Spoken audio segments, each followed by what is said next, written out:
All right, welcome back, everybody. Let's take a look at a new possible race for D&D, the Half-Dwarf.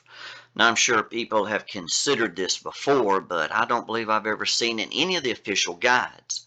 Now, you think about this, very understandable, could happen. We got half-elves, we got half-orcs. Why not half-dwarfs?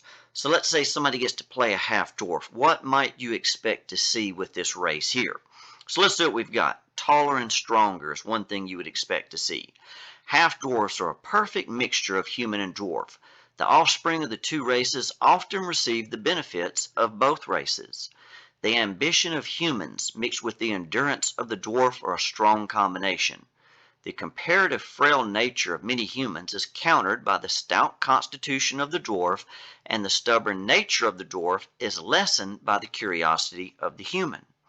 The half-dwarf retains many of the characteristics of dwarfs, but they are taller and a bit more human-like in appearance.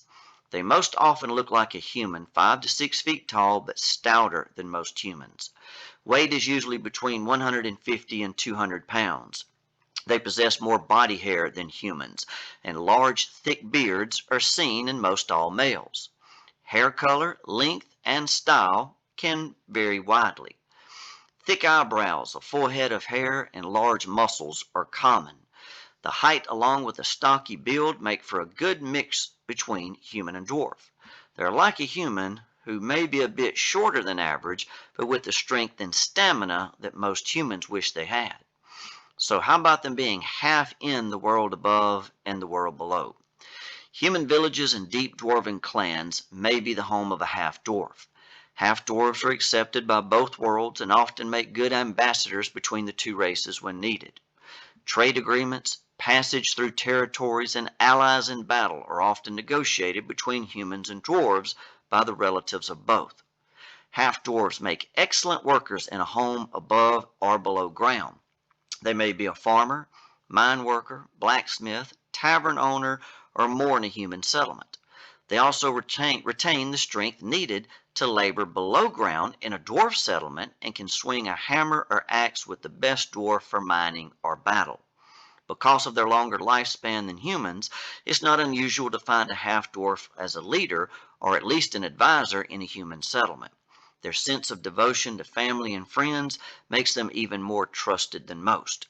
Because of their natural tendency to loyalty and courage, half-dwarfs are prized as bodyguards. In a dwarven community, the half-dwarf is accepted and can perform the task that other dwarfs can. Mining, crafting, blacksmithing, and fighting in battle are all tasks the half-dwarf can perform quite well. They will belong to whatever clan they're born into. Loyalty to the clan will be very strong when living with the dwarven group, and they still feel their sense of duty to them when living among humans. Riches and family. Like their dwarven kin, the half-dwarf has an affinity to jewels and gold. Half-dwarfs still feel a calling to mine in the earth and craft what they find. Half-dwarfs make excellent jewelers, craftsmen, and shrewd traders when it comes to the valuable materials found deep in the ground. Due to their human half, they also prize magical items, especially armor and weapons. This is not to say that dwarfs don't prize them, but from spending life above ground, they tend to have wider variety and taste. These tastes sometimes include power and authority where they live, and of course that's the human side coming out in them there. A half-dwarf who lives in a community of humans will see their family and close friends as their clan. They are as fiercely loyal to these people as dwarfs are to the clans that they have below ground. So what half-dwarf traits might we see? Let's start with ability score improvements. Strength and constitution scores will be increased by 1. A third and fourth ability score also will be increased by 1.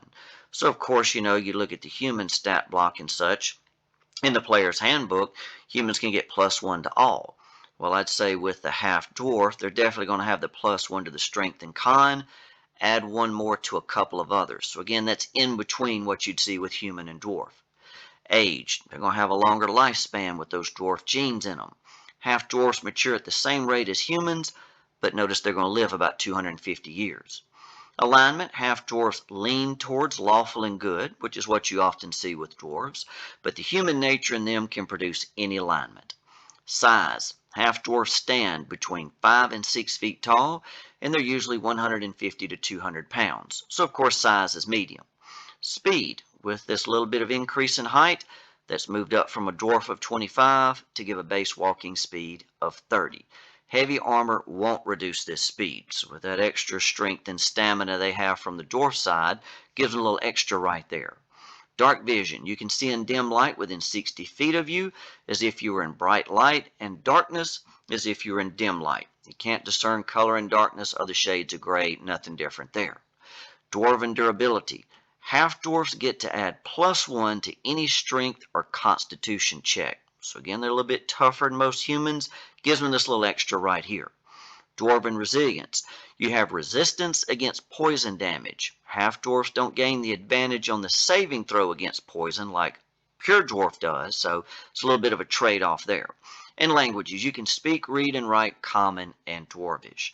So that gets us a little start right there, possibly on a new race, Half-Dwarf.